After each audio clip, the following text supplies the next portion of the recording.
It was Sunday evening, Monday morning, I guess, sometime between 11 and 2, that Sarah Gaither began to have little tickles in her tummy, labor pains. I think I probably characterized them wrong.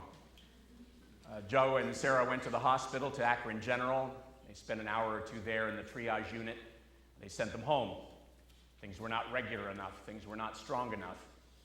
Later that morning, early afternoon, things began again, and around 2:30 or 3 o'clock, they headed back to the hospital at the same time as Grandma and Grandpa were on our way to go pick up our dog who had had surgery that morning. Everything happens at the same time, doesn't it? We got Wesley back to Worcester and then drove up to Akron and met Sarah and Joe there about 4 o'clock. She had begun to be quite regular in the labor. She labored all night. I went home to check on the dogs about midnight or 12:30. Diane stayed the night along with Joe. I got back then to the hospital around 5 or 5:30. She was still laboring. The shift changed. New nurses were better than old nurses. Not old nurses, but former nurses. None of them were old. In fact, the nurse who helped deliver, I'll tell you his name in a minute, was a student nurse. It was her first day in the unit. She was remarkable. Rebecca was her name. She's a Jewish woman. She's a member of a congregation, an Orthodox congregation in Akron, but she wants to be a rabbi, Joe. And if she's going to be a rabbi, then she's either going to have to join a different congregation or become a United Methodist. I offered her that opportunity. Around 11 o'clock on Tuesday morning, they began talking about cesarean sections. And as soon as they began talking about that, Sarah began to be interested in such a thing. Around noon, they took her to the operating room. About 12:57, there was a birth, and about 3 o'clock, we went into the recovery room, and Sarah said, "I want you to meet Samuel Joseph Gaither, and I want you to meet him now, too." There you are. Thank you for that. Aw. Everybody say, aw. Ah, the choir can't see it. All they can see is me, but that's all right. 9 pounds, 13 ounces. There he is up there, too. 9 pounds, 13 ounces, 22 inches long.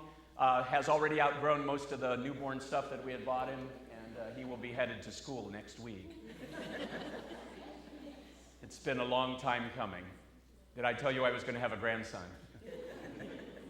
Here we are. We were waiting, and the waiting is actually just begun, right?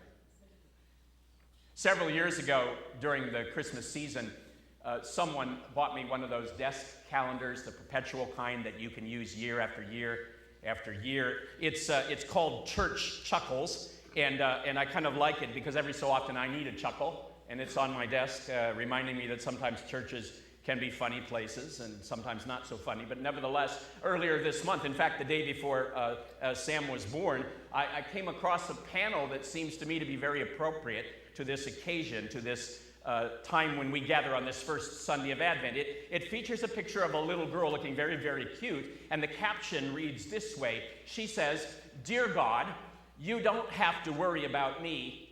I always look both ways." Crossing the street, right? Looking both ways. In this country, you make sure that you look in the correct direction. Several years ago, a number of years ago now, we were in England, and everything's backwards there. And thankfully, in London, on the road, it says, look right, or whichever way you're supposed to look in that town. I can't remember. Before you cross the road, you look both ways. And if you're little, or even if you're not, you take someone's hand, right? And then you walk across. We'll be teaching that to Sam soon, along with all those other things that a grandpa has to teach a grandson. Don't worry about me, God. I always look both ways. Well, Advent is a season, 4 weeks in length, during which the church practices looking both ways, not side to side so much as forward and backward. Backward toward the coming of Christ at Christmas, and forward toward the second coming, the final coming, as I like to call it, when Christ will arrive at the end of time to consummate the eternal celebration of God's reign, realm and rule, when all of God's promises will be satisfied and all of God's purposes complete, when the divine plan for the created order, which was put in place at the beginning but set aside by human sin, when that plan, those purposes will be achieved, when God's desires and dreams will come to fruition, they shall beat their swords into plowshares, the prophet cries, and their spears into pruning hooks. Nations shall not lift up sword against nation, neither shall they learn war anymore. In the meantime, though, Isaiah, speaking God's words of comfort to a people who lived long ago, words that are as compelling to us now as they were then. In the meantime, we are charged with the task of walking in the light of the Lord, of living as if the promised brightness and brilliance of God's ultimate reality were already glimmering even in the midst of this darkened world. In fact, in faith, it is so. The light of God already shines like the glint in the eastern sky, foretelling the sun's presence long before the onset of dawn. God's light, in fact, shines on the faces of all who make themselves ready for this arrival, who open their eyes and turn their faces like sunflowers toward its approach. Several years ago, we were traveling in Myrtle Beach, one of the most easternmost points of land in the United States. And I woke up early, as many do, in the morning to catch the sunrise. Day after day, I was astounded, if not also surprised, to discover that the light of the sun enters one's field of vision and impacts one's eyesight long before it actually issues forth from the surface of the sea. So bright is the light of the sun, one might say the light of the sun, S-O-N, and so expansive is its brightness that it makes itself apparent long before it is fully present. Earlier in our service this morning, we lit the first of 4 Advent candles. And we'll repeat this ritual week after week in this season of preparation, which with the Christ candle itself lit on Christmas Eve, a symbol of the arrival of the promised one, the birth of Emmanuel, God with us. Our Jewish friends will also be lighting candles during these days. The feast of Hanukkah falls between Christmas Eve and New Year's Day this year.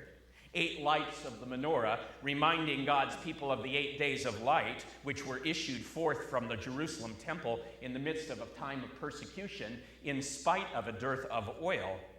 For many centuries, someone has said, nations and cultures have been telling the Jews that there simply isn't enough oil in the world to drive away all of the darkness, that those tyrants and pretenders who would take away the freedom and dignity of God's people will always, in the end, win. But Hanukkah and Advent too both serve to remind us that it is always better to light a single candle, or 4 or 8, than it is to curse the darkness.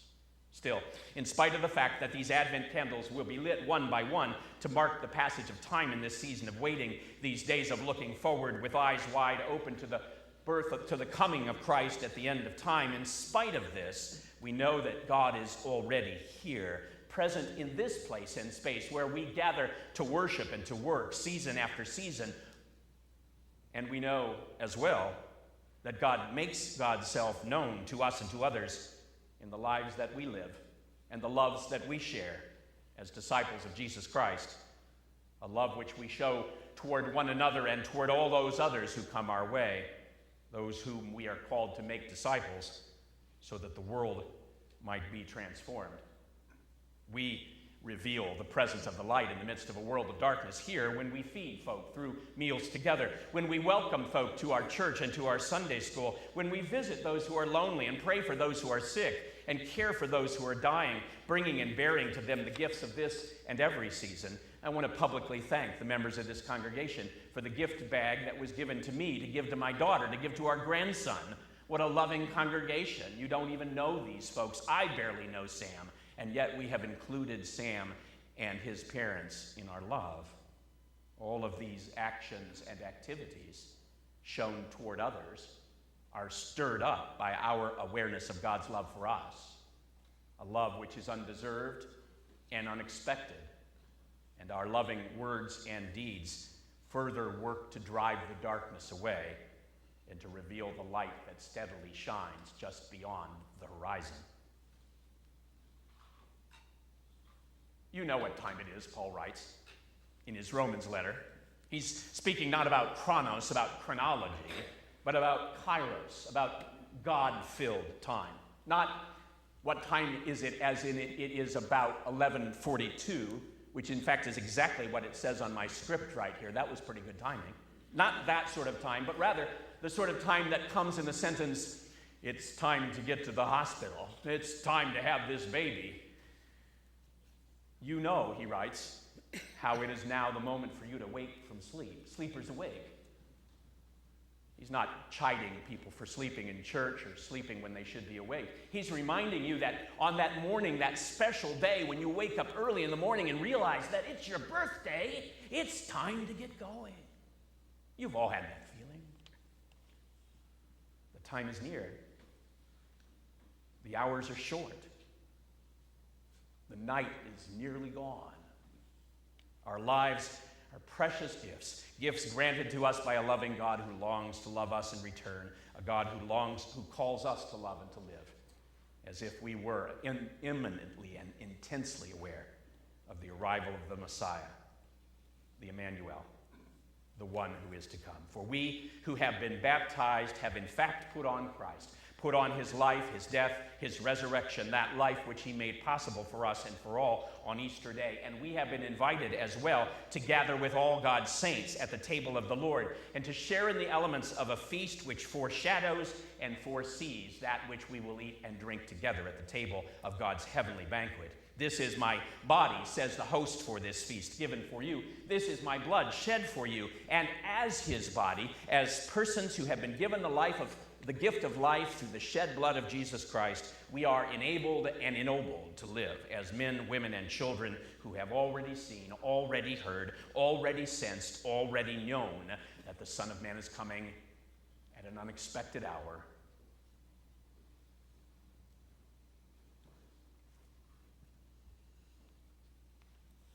Dear God, you don't have to worry about me. I always look both ways.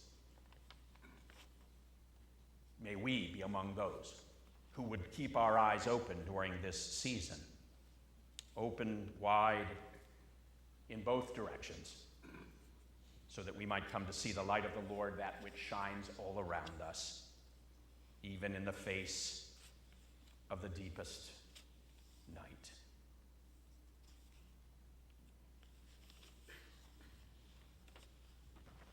I have his picture up here too.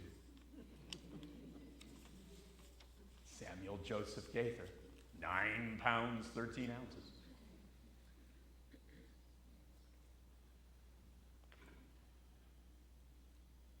Even so, Lord Jesus, come quickly. Quickly come.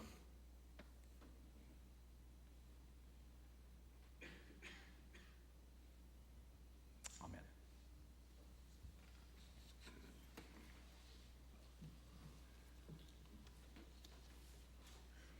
The ushers will be prepared in a moment to assist us as we respond to God's graciousness. First, I want to remind you that today is United Methodist Student Day, one of 6 special offering Sundays in the United Methodist Church. Just as this congregation supports close to 30 students in various universities, colleges, and trade schools, and tomorrow there'll be a cookie distribution beginning for them, so we have an opportunity to support students across the connection, across the country and around the world through the Student Day offering. 100% of your gift, given with the assistance of this informational piece and convenient offering envelope, goes to support scholarships for students in this congregation, in this conference, and around the world. If you feel so led to contribute in this way, the envelopes are available to you in your worship folders this morning. The ushers are now prepared to assist us as we respond to God's graciousness through the giving and receiving of our tithes and offerings.